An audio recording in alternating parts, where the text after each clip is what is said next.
ओम नमः सिद्धेभ्यः शुद्धात्मने नमः। नमो जुणाणम। सभी को सादर शुद्धात्म वंदन।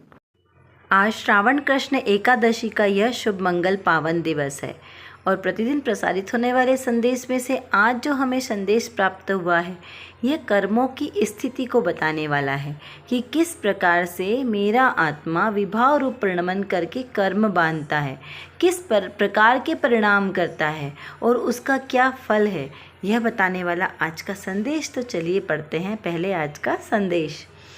लिखा है यहाँ पर, कर्मों के विभिन्न विपाक में ज्ञायक भाव फलित नहीं होता। जिस प्रकार कीचड़ में कमल निर्लेप रहता है, उसी प्रकार चैतन्य भी चाहे जैसे कर्म के संयोग में निर्लेप बना रहता है। क्या बताना चाहते हैं यहाँ पर कि किस प्रकार से मेरा चैतन्य स्वरूपी आत्मा स्वभाव भाव में रहे या विभाव भाव करे, दोनों ही प्रकार में कर्मों से निर्लेप होता है। कर्म के एक भी परमाणु मेरे आत्मा को स्पर्श नहीं करते, एक भी परमाणु उसे छूते नहीं है। लेकिन कर्म मेरा आत्मा जब विभाव रूप परिणमन करता है तो वो कर्मों के संयोग के कारण दुखी होता है, उसका फल उसे मिलता है, लेकिन उसके अंदर वो एक में एक नहीं होते। आत्मा में कभी भी कर्मों का प्रवेश नहीं होता, क्योंकि दोनों की सत्ता कैसी है, भिन्न भिन्न सत्ता है, दोनों की अपनी अपनी सत्ता है। तो यहाँ पर ऐसे कर्मों की स्थिति और कर्मों के विभिन्न विपाक यानी परिणाम, यहाँ कर्मों के विभिन्न प्रकार बताएं। कर्म कितने प्रकार के होते हैं? बहुत सारे। अगर मुख्य रूप से देखे जाए तो 8 द्रव्य कर्म 8 प्रकार के। वैसे 3 प्रकार के कर्म हुए, द्रव्य कर्म, भाव कर्म और 9 कर्म। अब द्रव्य कर्म के 8 भेद: ज्ञानावर्णी, दर्शनावर्णीय, मोहनी, वेदनीय, आयु, नाम, गोत्र, अंतराय। और भाव कर्म के 3 भेद कौन कौन से? तो मोह, राग और द्वेष। 9 कर्म के शरीरादिक संबंधी संरचना और उसके संबंधित भोग उपभोग की सामग्री, वो सब 9 कर्म की संरचना में आती है। तो इस प्रकार इन सब की में जो द्रव्य कर्म है, ज्ञानावर्णादिक कर्म, ये 8 कर्म की भी उत्तर प्रकृतियाँ हैं। तो वो कितनी है? 148 उत्तर कर्म प्रकृतियाँ हैं। ये तो सब मुख्य मुख से बताइए, और वैसे उसके अनंतर भेद करें तो अनंत हो जाएगी। तो वहाँ पर हमें बहुत विस्तार से अभी नहीं समझना है, हम तो मोटे मोटे तौर पर समझेंगे कि किस प्रकार से जीव कर्म करता है और किस प्रकार से उसका ज्ञायक भाव में वो स्थिर होता है कर्म के बाद भी। तो पहले तो हम समझते हैं कि कर्मों के विभिन्न विपाक का क्या अर्थ है। तो यहाँ पर कर्मों के विभिन्न विपाक को परिणाम का, विपाक यानी परिणाम, या कहें कि कर्मों के विभिन्न प्रभाव, ये कर्म जो है वो किस प्रकार का प्रभाव छोड़ते हैं, उसको यहाँ पर बताना चाहते हैं। ये जो विपाक शब्द है ना, ये एक धार्मिक और दार्शनिक अवधारणा को रखने वाला है। जैसे जो कर्म यानी जो कर्म किया जाता है और उसका फल यानी उसका परिणाम, जो हमने कर्म किया उसका क्या परिणाम हुआ, तो इन दोनों के जो बीच का संबंध है उसको दर्शाने वाला है ये विपाक यानी परिणाम, कि क्या परिणाम है। जिसे कहते हैं ना क्रिया, परिणाम और अभिप्राय। तो क्रिया का परिणाम तो फल 0 है, परिणाम का फल 100% और अभिप्राय का अनंत गुना। यानी आपने जो भी कार्य किया है उसका परिणाम क्या हुआ, उसका अभिप्राय क्या है, किस अभिप्राय से आपने की। यदि आपने उपवास, व्रत उपवास किया तो उसने आपका अभिप्राय क्या था व्रत उपवास रखने का, आत्मकल्याण करने का या प्रसिद्धि प्राप्त करने का, तो उसके अनुसार से उसका फल लगेगा, क्रिया का फल नहीं लगेगा उतना। तो इस प्रकार इसको समझना। और ये जो विपाक शब्द है ये एक संस्कृत भाषा का शब्द है, इसका अर्थ है परिणाम, या फिर इसको पकना भी कहते हैं। जैसे जो कर्म का पकना, कर्म पकते हैं तो फिर उसका फल उदय में आता है, इस प्रकार से समझना है। ये वाला शब्द ज़्यादातर बौद्ध धर्म में और जैन धर्म में तो इसका भरपूर प्रयोग होता है विपाक शब्द का। निर्जरा भी होती है, सविपाक निर्जरा, अविपाक निर्जरा, ऐसे बहुत सारी जगह पे आपको विपाक शब्द के प्रयोग मिल जाएंगे। इसका एक और अर्थ ऐसा भी निकाल सकते हैं, जैसे जानबूझकर किए गए कर्म का परिणाम, या फिर जो सुख या दुख किसी भी रूप में आ सकता है। जैसे अपन उसको कहें सुख, शुभ कर्म और अशुभ कर्म, पुण्य कर्म और पाप कर्म, ऐसा भी ले सकते हैं। यदि हम अन्य जैनेतर में देखें तो आयुर्वेदिक आदि के शास्त्रों में अगर हम विपाक शब्द का अर्थ ढूंढें तो उसका अर्थ निकलता है कि पाचन के बाद जो भोजन या फिर दवा का जो प्रभाव होता है उसको भी वहाँ पर विपाक शब्द प्रयोग किया जाता है। तो इस प्रकार से कर्मों के विभिन्न स्थितियाँ, फिर वो चाहे प्रत्येक कर्म का अपना अलग अलग हो या फिर चाहे जैसा भी उसका अच्छा या बुरा, जैसा भी उसका विशिष्ट परिणाम जो निकलता है उसे यहाँ पर विपाक शब्द बोला। तो वैसे ही कर्मों के विभिन्न विपाक में ज्ञायक भाव फलित नहीं होता। क्या कहा कि इस प्रकार कर्मों के विभिन्न परिणाम, अब कर्मों के विभिन्न परिणाम कैसे आए, जैसे हम मनुष्य बने। अब मनुष्य में कितने सारे मनुष्य ऐसे हैं जिनको अच्छा पुरुष का शरीर भी मिला, घर में धन रुपया पैसा सब कुछ मिला, लेकिन बहुत सारे रोग मिल गए। तो ये क्या है, उनके पूर्व के कर्मों का उदय। घर में इतना पैसा है लेकिन वो ढंग से खाना नहीं खा सकते, क्यों? क्योंकि पूर्व में अंतराय कर्म बांधा है ना। या फिर ये कहें कि वहाँ बच्चे कोई मंद बुद्धि होते हैं तो भी वो अपना जीवन को अच्छे से नहीं भोग सकते। कितने सारे आपने बच्चे ऐसे देखे होंगे, दो ऐसे जुड़वा होते जिनका शरीर एक दूसरे से चिपका होता है, मतलब बॉडी आप उसे ना तो दो बोल सकते हो ना एक मान सकते हो, दोनों ऐसे चिपके हुए रहते हैं और उनका कुछ जीवन उनका किस प्रकार से वो जिएंगे। तो यहाँ पर ऐसे बहुत सारे कर्मों के उदय अलग अलग आ जाएंगे। यदि आप इसको शांत चित्त से विचार करें तो आपको स्वयं ही अपने आसपास के परिवेश में ऐसे बहुत सारे उदाहरण मिल जाएंगे। किसी के घर में सब कुछ अच्छा है, बहुत अच्छा परिवार है, सब परिवार के लोग अच्छे हैं, मिलनसार है, लेकिन फिर भी किसी की आपस में बनती नहीं, दो भाई भाइयों की आपस में नहीं बनती। तो ये सारे पूर्व कर्मों के हिसाब है। कोई पूर्व कर्म का पूर्व भाव का बेरी होगा जो इस भाव में हमारे माता पिता बन के आ गए, या कोई हमारे पुत्र बनकर आ गए कि सब अच्छा, सारी दुनिया के तो वृद्ध लोगों की बहुत सेवा करें लेकिन अपने माता पिता को एक गिलास पानी नहीं पिलाएं। ऐसे भी बहुत सारे लोग मिल जाएंगे जो सोशल वर्क के नाम पे बहुत सोशल वर्क करते हैं।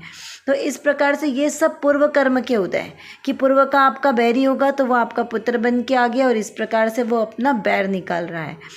तो ये सब विविध प्रकार के कर्मों और उनके विपाक का फल है। लेकिन यहाँ ज्ञायक भाव फलित नहीं होता, मतलब कर्म के उदय में मैं ज्ञायक रहूँ, ये कैसे फलित होगा? कैसे होगा? जब हम स्वयं को ज्ञायक अनुभव करेंगे। क्यों? क्योंकि कर्म का जो उदय आया, कर्म का जो ये परिणाम आया, उसमें मेरा आत्मा कुछ भी करता नहीं है। मेरा आत्मा उससे कैसा है? अत्यंत भिन्न है। मेरे आत्मा का उस कर्म के उदय में कोई भी हस्तक्षेप नहीं है, उससे कोई भी प्रयोजन नहीं है। क्यों? क्योंकि कर्म कैसे हैं? जड़ है, पुद्गल है, असूची हैं, दुख देने वाले हैं, और मेरा आत्मा कैसा है? सुख स्वरूपी है, सदा एक जैसा शाश्वत सुखी रहने वाला आत्मा है। और कैसा है? चैतन्य शक्ति से परिपूर्ण है, चैतन्य स्वभाव ही है ना मेरा आत्मा। और जो जड़ का चेतन के साथ कैसा मेल, अब कहें सूरज का चंद्रमा के साथ कैसा मेल, या धरती का सूरज के साथ कैसा मेल, क्योंकि दोनों कैसे हैं? विपरीत हैं। तो कर्म जड़ है और मैं कैसा हूँ? मैं जीव हूँ। तो ये सबसे बड़ा अंतर है। इसलिए मेरे आत्मा में, मेरे जीव द्रव्य में कर्मों का कोई उदय नहीं है। मेरा आत्मा कैसा है? अपरिणामी है। निगोध अवस्था में भी वैसा ही था, सिद्ध अवस्था में भी वैसा ही अपरिणामी है, अपने शाश्वत गुणों को लिए हुए। उसमें से एक भी गुण कम या ज़्यादा नहीं होते। जो निगोद में सो ही मुझ में सो ही मोक्ष मझार। बिल्कुल मेरा आत्मा परिपूर्ण है, उसमें रंच मात्र भी कमी नहीं है।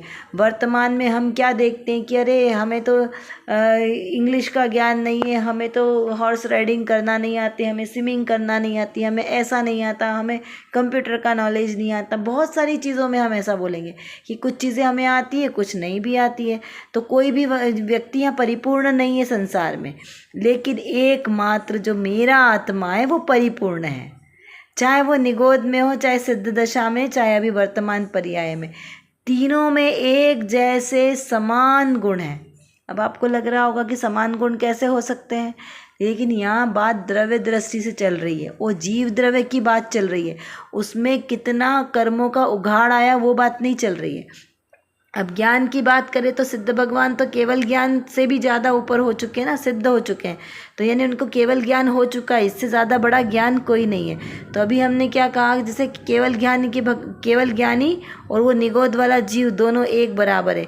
निगोद के जीव के पास ज्ञान कितना है, अक्षर के अनंतवें भाग का ज्ञान है। तो दोनों एक समान कैसे हो सकते हैं? तो भाई ये पर्याय का भेद है। पर्याय में वो जीव अभी निगोद अवस्था में है, इसलिए उस पे ज्ञानावर्णी कर्म का जो उदय है, उसके ज्ञान पे जो आवरण है वो पूरा ढक चुका है, बस एक थोड़ा सा ही खुला है, बाकी पूरा उसका आवरण हो चुका है। और जो केवली भगवान है उनका आवरण पूरी तरीके से हट चुका है, इसलिए उनका ज्ञान परिपूर्ण अपने पूर्ण कलाओं में निखर चुका है। जैसे पूर्णिमा का चंद्रमा कैसे अपनी 16 कलाओं में पूरा खिला होता है, उसी प्रकार से। और वो जो एकम का अमावस का चंद्रमा वो कैसा होता है, एकदम क्रिसेंट पतला सा। तो अभी उसके ऊपर आवरण ढका है ना, उसकी शक्ति कम हुई है क्या चंद्रमा की? नहीं, शक्ति तो उसकी पूरी है, वो पूरा गोल अभी भी वैसा का वैसा ही है, परिपूर्ण। लेकिन उसके ऊपर जो आवरण आ गया है उसकी वजह से हमें वो एकदम पतला सा दिखाई देता है। वैसा ही मेरे आत्मा के ज्ञान स्वभाव में आवरण आने से या तो वो निगोद अवस्था जैसा अक्षर के अनंतवें भाग का ज्ञान दिखाई देगा, या फिर वर्तमान का क्षयोपशम ज्ञान, जो हम सभी प्राणियों में अपने अपने कर्म के अनुसार सबका अलग अलग ज्ञान है, या फिर केवली भगवान के जैसा परिपूर्ण ज्ञान। तो ये सब ज्ञान के आवरण का फल है। इसमें मेरे ज्ञायक स्वभावी आत्मा का कुछ लेना देना नहीं है। क्यों? क्योंकि वो तो तब भी ज्ञायक था, वो जब निगोद अवस्था में था तब भी ज्ञायक था, अभी वर्तमान अवस्था में है तब भी ज्ञायक है, और जब केवली अवस्था को प्राप्त करेगा तब भी वो ज्ञायक स्वभावी रहेगा। उसमें कोई भी फेर फार नहीं है। वो मात्र इस कर्म के उदय को जानता है और देखता है, मात्र जानता है। क्या कि कर्म का उदय है, अभी इस जीव में इतना ज्ञानावर्णी कर्म का उदय है, अभी अंतराय कर्म का उदय है, अभी मोहनी कर्म का उदय है, अभी साता असाता का उदय आया। ऐसे सभी कर्म परमाणुओं के उदय को, उसके परिणाम को, उसके विपाक को मात्र जानता है, उसमें कुछ भी हस्तक्षेप नहीं करता। ऐसा नहीं करता कि अभी अपने मन से थोड़ा सा जो आवरण आया है उसको ढका दो। जैसे किसी ने हमारे यहाँ मिरर के ऊपर कर्टन डाला, तो और हमें अपना चेहरा देखना हो तो हम क्या करेंगे, मिरर को खोल देंगे, वो जो पर्दा लगा हुआ है उसको हटा देंगे। तो ऐसा कोई नहीं करता है कि कर्म का जो उदय आया तो उसको हम हटा दें और हम अपना वह स्वरूप देख लें, ऐसा नहीं हो सकता। तो इस प्रकार यहाँ कर्म का जो उदय है वो अपने ही उदय प्रमाण आता है, उसमें आत्मा का कुछ भी नहीं लेना देना है। आत्मा जब अपने स्वभाव में लीन होगा, अपने स्वभाव में रहेगा, तो सहज ही वह आवरण छूट जाएंगे। क्या कहा, किसी को हटाना नहीं पड़ेगा। जब मेरा आत्मा अपने आत्म स्वभाव में स्थिर रहेगा तो सहज ही वह आवरण हट जाएगा। जैसे मेरा आत्मा किस तरीके से निर्लिप्त रहता है कर्मों से, तो बहुत सुंदर उदाहरण दिया है यहाँ पे कि जिस प्रकार से कमल कीचड़ में भी निर्लिप्त रहता है कीचड़ से, वैसा ही मेरा आत्मा इन रागादिक परिणामों के बीच होता हुआ, इन कर्मों के बीच घिरा हुआ होकर भी इन कर्मों से अपरिणामी रहता है। उसमें से करंच मात्र भी सुख या दुख की अनुभूति मेरे आत्म स्वभाव में नहीं होती। ये सब ऊपर ऊपर पर्याय में होती है। अंतर में मेरा आत्म स्वभाव परिपूर्ण शुद्ध जैसा था वैसा है और वैसा ही रहेगा। ऐसे शुद्ध स्वभाव का यहाँ पर हमें महत्व हमें बताया है कि किस प्रकार से मेरा ही आत्मा की बात चल रही है यहाँ पे। मेरा ही ये आत्मा है जो कर्मों से बंधा नहीं है, कर्मों से कैसा है, स्वतंत्र है, स्वतंत्र था, स्वतंत्र रहेगा। चलिए अब देखते हैं आज की रत्नकणिका में कौन सी विशेष बात आई है। यहाँ पर श्रोता ने प्रश्न किया है कि स्वानुभूति की दशा तो वचनातीत है, परंतु आपने जो संकेत किया है उसमें कुछ और ही विशेष कही है। क्या प्रश्न किया कि स्वानुभूति की दशा तो वचनातीत है। जो स्वानुभूति की बात है उसे तो हम वचनों से कैसे कहें, क्योंकि वचन अगोचर महिमा है आत्मानुभव की। परंतु आपने जो संकेत किया उसमें कुछ और विशेष कही है। जो आत्मानुभूति की बात तो बहन बहन की तत्व चर्चा में आई, जो आचार्य देवों की वाणी से जो उन्होंने समझा और अपने अनुभव से जो जाना, उसके बारे में यहाँ पर श्रोता ने प्रश्न किया है कि जो आपने संकेत दिया है कि आत्मानुभूति होती है तब कैसा जीव के परिणाम होता है, तो उसमें आप कुछ और विशेष बात बताइए जिससे हमें भी पता चले कि आत्मानुभूति होती है तब जीव को कैसे परिणाम होते हैं। तो उसका समाधान करते हुए यहाँ पर बहन की चर्चा में आता है कि वह वचन से कहने की बात नहीं है। क्या वचन से कहने की बात नहीं है, आत्मानुभूति की बात। मेरे आत्मा का स्वभाव कैसा है, उसका स्वरूप कैसा है, ये वचन से कैसे कहें। अरे रसगुल्ला मीठा है तो उसको वचनों से कैसे कहें कि वो कितना मीठा है। जो रसगुल्ले को एक बार खा लेगा उसे उसका स्वाद सहज आ जाएगा, सहज उसे पता चल जाएगा कि उसका स्वाद कैसा है, उसकी मिठास कैसी है। तो यहाँ पर यही बात बताना चाहते हैं कि जो आत्मानुभूति की बात है वह वचन से कहने की बात नहीं है। आत्मानुभूति में आनंद तरंगे उछलती है। आत्मा का स्वभाव अद्भुत, अपूर्व एवं आश्चर्यकारी है। आत्मा में आनंद गुण है, इसीलिए आत्मानुभूति होने पर आत्मा आनंद तरंगों में डोलता रहता है। अनंत गुण एवं पर्यायों से परिपूर्ण आत्मा का जैसा स्वरूप है वैसा अनुभूति में प्राप्त होता है। स्वानुभूति होने पर आत्मा आनंद तरंगों में डोलता है। वह आनंद जगत से निराला है, वचनातीत है। द्रव्य सर्वथा कुटस्थ है, कोई कार्य नहीं करता। ऐसा नहीं है कि वह परिणमता है। पर्यायों की तरंगे उछलती है। द्रव्य पर दृष्टि होने से उसकी दृष्टि पर्याय के ऊपर नहीं है, परंतु उससे उस आत्मानुभूति की पर्याय प्रकट नहीं होती, ऐसा नहीं है। द्रव्य, गुण और पर्याय से सुशोभित मेरा आत्मा अपूर्व एवं आश्चर्यकारी है। अनुभूति होने पर यह आनंद तरंगों में डोलता है, ऐसा यह जगत से निराला तत्व मेरा निज शुद्धात्मा है। क्या बताया यहाँ पर? अपने निज शुद्धात्मा की यहाँ पर महिमा बताइए, उसकी प्रभुता बताइए कि मेरा ये निज शुद्धात्मा कैसा प्रभुतावान है, कैसा अलौकिक, अद्भुत और निराला तत्व है। निराला मतलब जगत में इसके जैसा और कोई तत्व नहीं है। इतना अद्भुत है, ऐसा अपूर्व है, ऐसा पूर्व में मेरा आत्मा मुझे कभी प्राप्त नहीं हुआ। मतलब प्राप्त तो कितनी बार हुआ, लेकिन उसका अनुभव नहीं हुआ ना, तो आज उसका अनुभव हुआ। तो उस अनुभव की यहाँ पे चर्चा की है कि किस प्रकार से वो आत्मानुभव होता है, तब कैसे अंदर में ज्ञान की तरंगे, कैसे आनंद की तरंगे उछलती है। जब कोई हमें लौकिक में भी कोई हमारा विशेष कार्य सिद्ध हो जाता है तो हमें सारा दिन कैसा अच्छा फील होता है ना, बिना वजह ही हमें हमारे चेहरे पे मुस्कुराहट आ जाती है, हमें कैसा अंदर से बड़ी खुशी की अनुभूति होती है। वैसा ही यह तो मेरे सही के आत्मा की बात है। जैसे किसी को लॉटरी लग गई हो, अचानक उसने सोचा नहीं हो और उसको बहुत बड़ी लॉटरी लग गई हो, तो उसे कैसे आनंद की अनुभूति होती है, जबकि वो तो जड़ पदार्थ है, उसका कोई ठिकाना नहीं है, क्योंकि लक्ष्मी तो चंचल है, तो आज है कल नहीं है, तो उसके ऊपर तो आप विश्वास नहीं कर सकते। लेकिन ये जो मेरा आत्म स्वभाव है, इसकी जब अनुभूति होती है तो ये कैसी है, त्रैकालिक है, क्योंकि मेरा आत्मा त्रैकालिक है ना, त्रिकाल रहने वाला है। यदि आज श्रद्धान पक्का हुआ, मुझे आत्मानुभूति हुई, तो यह आत्मानुभूति मेरे साथ इस भाव में भी रहेगी और अगले भाव में भी मेरे साथ ही जाएगी, क्योंकि सम्यक दर्शन के साथ जीव अगली पर्याय में भी जन्म ले सकता है, पर बस सम्यक दर्शन में आपका श्रद्धान पक्का होना चाहिए। ऐसा आधा अधूरा कच्चा श्रद्धान नहीं चलेगा, क्योंकि सम्यक दर्शन जैसी जो महान विभूति है उसके लिए श्रद्धान भी तो पक्का चाहिए ना। जितनी बड़ी डिग्री आपको लेनी हो उसमें उतनी ज़्यादा मेहनत करनी पड़ती है, कम मेहनत से ऊंची डिग्री नहीं मिलती। तो ये सम्यक दर्शन रूपी जो डिग्री है, ये तो मेरे जीवन की शुरुआत करने की पहली सीढ़ी है। तो इसमें तो कैसा है, दृढ़ श्रद्धान होना चाहिए। यदि हमने घड़े रखने हैं, मंडप सजाना है, घड़े रखने हैं, और अगर पहला घड़ा हमने उल्टा रख दिया तो क्या होगा, सारे के सारे घड़े उल्टे ही रखेंगे, फिर सीधे नहीं हो सकते। इसीलिए पहले घड़े को सीधा रखें तो सारे घड़े हमारे सीधे रखेंगे। ऐसे ही ये मेरा आत्मा है, जब श्रद्धान करना है तो दृढ़ श्रद्धान करना है, सच्चा श्रद्धान, समीचीन यथार्थ श्रद्धान। किसका? 7 तत्वों का, जीवादिक 7 तत्वों का सच्चा श्रद्धान। मैं जीव और मैं उससे अन्य द्रव्य सभी अजीव हैं। जीव, अजीव, आश्रव, बंध, संवर, निर्जरा, मोक्ष, ये 7 तत्व कहे ना, और 9 पदार्थ कहे, उसमें एक पुण्य और पाप मिला दो तो 9 पदार्थ हो जाते हैं। 6 द्रव्य हैं, जीव, पुद्गल, धर्म, आकाश और काल। तो ऐसे इन सब का 5 अस्तिकाय, और 9 पदार्थ, 5 अस्तिकाय, षटकाय लेश्या, 6 प्रकार की लेश्या। इस प्रकार से सारा समीचीन वस्तु का स्वरूप जाना, किसका कैसा स्वभाव है।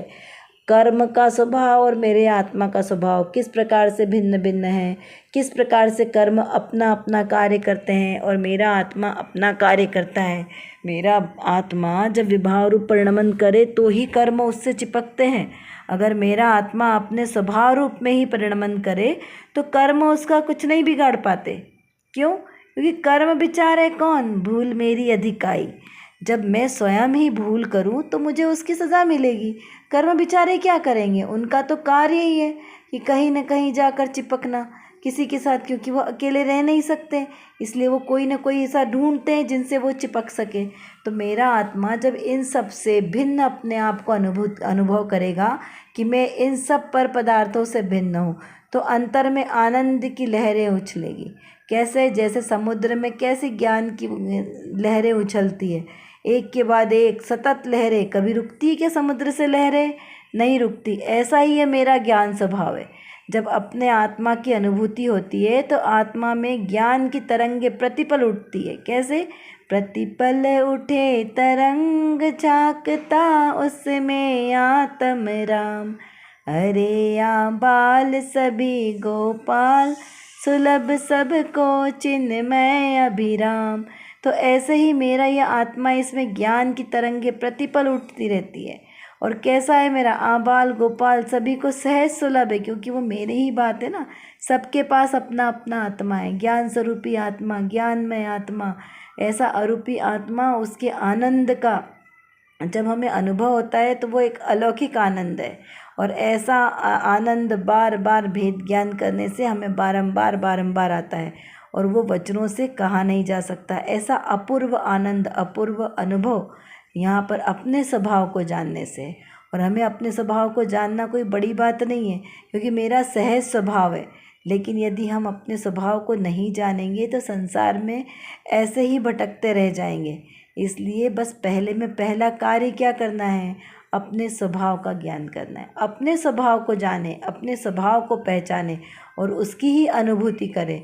तो उससे जो मेरा द्रव्य स्वभाव है, द्रव्य गुण और पर्याय से जो शोभित है मेरा आत्मा, अपूर्व आत्मा, आश्चर्यकारी आत्मा, ऐसे उस आत्मा की अनुभूति होगी। और उसमें फिर आनंद तरंगों में डोलता हुआ मेरा आत्मा सुखपूर्वक विराजमान रहेगा। कैसा? जैसे जब हम ध्यान करते हैं उसमें हम विचार करते हैं ना कि कैसे संसार रूपी समुद्र में मेरा आत्मा एक विशाल कमल के ऊपर विराजमान है, सुखपूर्वक विराजमान है। तो वैसे ही स्वयं को सुखपूर्वक विराजमान अनुभव करें कि मैं बस सुखपूर्वक अपने आत्म स्वभाव में विराजमान हूँ और पर द्रव्य का कुछ भी मैं करता या धरता नहीं हूँ। एकमात्र अपने ज्ञान स्वभाव को जानने वाला हूँ, मात्र जानने वाला हूँ। कुछ भी करने वाला नहीं हूँ। जगत के सारे कितने भी कार्य करें, लेकिन अपने स्वभाव को ज्ञायक रूप ही अनुभव करें। बस यही कला है जो हमें सीखनी है। चलिए अब हम ऐसी कला को पूर्ण रूप से श्रद्धा के साथ हम इस कला के अनुभव भी करें और हम कुछ प्रश्नों के साथ इसका चिंतन करते हैं। जैसे कमल और मेरे में क्या अंतर है? जो मेरा ज्ञान स्वभाव है उन दोनों में क्या अंतर है, क्या समानता है, इसका विचार करें कि कमल की प्रकृति कैसी है और मेरे ज्ञायक स्वभाव की प्रकृति कैसी है। ज्ञायक और ज्ञायक भाव दोनों में क्या अंतर है? ज्ञायक किसे कहा और ज्ञायक भाव किसे कहा, इसका विचार चिंतन करें। आत्मा का स्वभाव कैसा है? क्या पहचान है मेरी आत्मा की, इसका विचार करें कि कैसे पहचान में आए कि यह मेरी आत्मा है, इसका क्या स्वरूप है। अनुभूति यानी क्या, और मेरा परिचय क्या है। अपना परिचय हमें पता होना चाहिए, तो इसका विचार और चिंतन करें कि मेरा परिचय क्या होना चाहिए। मेरा नाम जीव यानी शुद्धात्मा है। मेरा पता मुक्तिपुरी, पैतृक निगोद और वर्तमान एड्रेस मध्यलोक जम्बूद्वीप भरत क्षेत्र। मेरी जन्मतिथि अनादि अनंत काल तक और मेरा पद सिद्ध समान कारण परमात्मा। महत्वाकांक्षा यानी कि मैं क्या बनना चाहता हूँ तो सिद्ध दशा को प्रकट करना। योग्यता सिद्ध समान अनंत गुण, अनंत क्वालिटी वाला। ज्ञानावर्णी कर्म के क्षयोपशम से प्राप्त ज्ञान मेरा कार्य क्षेत्र है। निज आत्म प्रदेश, बस मैं अपने ही निज आत्म प्रदेश में रहता हूँ, उसको छोड़कर कहीं नहीं जाता, कभी नहीं जाता। मेरा कार्य जानना और देखना, मात्र जानना और देखना। इस प्रकार के अनंत गुणों की अनंत पर्यायों को धारण किए हुए मैं हूँ, वही मेरा कार्य है। मेरे आदर्श मेरे परम सच्चे वीतरागी देव, गुरु और शास्त्र हैं। अब मेरा एक्स्ट्रा रिमार्केबल फेस, मेरा मेडिकल हिस्ट्री, रोग, मेरे एक एक अंगुल में 96 रोग है, 96 रोग। मुझे जो रोग लगा है वह मिथ्यात्व मोह राग द्वेष रोग का कारण है, पर में सुख बुद्धि, और उसका लक्षण है आकुलता, दुख, भय, वेदना। निदान, स्वाध्याय, आत्मध्यान और परामर्शदाता है वीतरागी देव, जिनको मैंने अपना नहीं माना, यह भूल किए। अब मेरा क्रिमिनल रिपोर्ट, अपराध है मेरा मिथ्या मान्यता, स्वयं की हिंसा करना, निज आत्मा का अनादर करना, और उसकी सज़ा है 4 गति रूप जेल, और जज है 8 कर्म। मैं अपने पूरे होशो हवास में ये विश्वास दिलाती हूँ कि मुझे ये समझ में अच्छी तरीके से आया कि मेरी इस दुर्दशा का कारण मैं स्वयं ही हूँ, दूसरा और कोई नहीं। इसके लिए मैं स्वयं ही दोषी हूँ, जिम्मेदार हूँ, और मैं स्वयं ही पथ्य का सेवन कर वह इस अपराध का निषेध कर अपनी भूल सुधार कर अपनी शक्तियों को प्रकट कर सकता हूँ। वह सिद्ध पद को सहज ही प्रकट भी कर सकता हूँ। इससे मेरे अलावा कोई कुछ नहीं कर सकता। यहाँ तक कि भगवान की सिर्फ मार्ग ही बता सकते हैं। चलना तो मुझे स्वयं ही है।